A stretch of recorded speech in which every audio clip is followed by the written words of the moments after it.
past videos, we've explained how the lexical entries of words, constituent structure, and phrase structure rules combine to model what types of syntactic structures are possible in a language.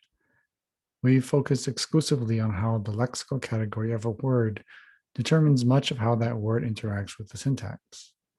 We will now look at other aspects of grammar that can determine where a word appears in the syntax. Let's assume we have a class of words called determiners, which include the demonstratives that and those. We also have the class of words called nouns, which includes the words dog and dogs.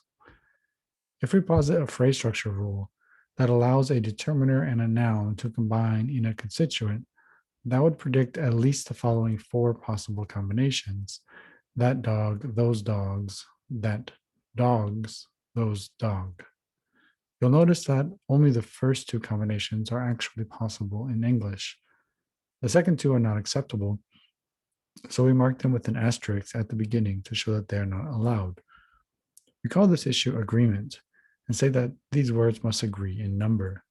We want to expand our model of grammar to systematically prevent combinations of words that don't agree in a grammatical feature when they should.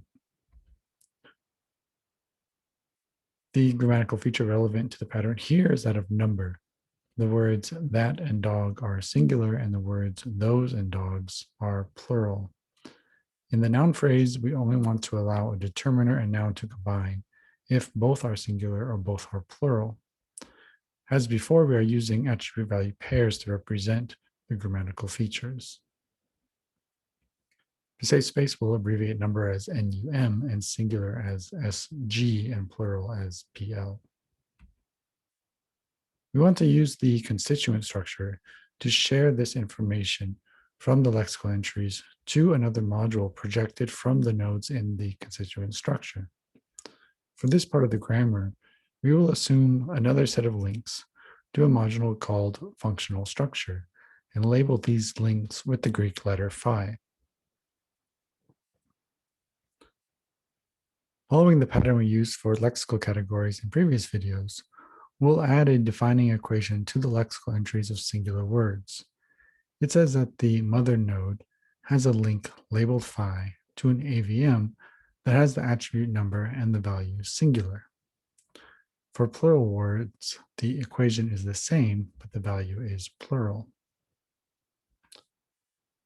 We now have the relevant information in our structure, but we want the system to automatically check that the AVMs that each of these nodes are linked to have the same value for the attribute number. We can do this by modifying the phrase structure rules. In our rule that allows a determiner and a noun, we will add a defining equation below each node, which says that the AVM connected to it with a phi link is identical to an AVM connected to the mother node with a phi link. If both nodes have this functional structure that is the same as the functional structure of the mother node, then they must share the same structure.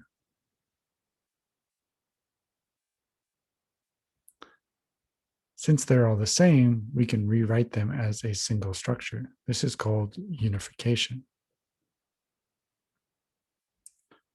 Note that there is a general principle at work, which only allows an attribute to have a single value. If we try to unify two words that require conflicting values for the same attribute, these are not unifiable. This is the result we want. The combinations of words that are not allowed in the language result in an incoherent analysis in our system. Since annotations referring to a node's functional structure are so common in LFG, there has always been an abbreviation that is used for them. To refer to a particular node's functional structure, a down arrow is used, and to refer to the functional structure of its mother node, an up arrow is used. So up arrow equals down arrow is the equation that unifies a node's functional structure with the functional structure of the node above it. In the next video, we will talk about an important attribute found in functional structures: grammatical relations.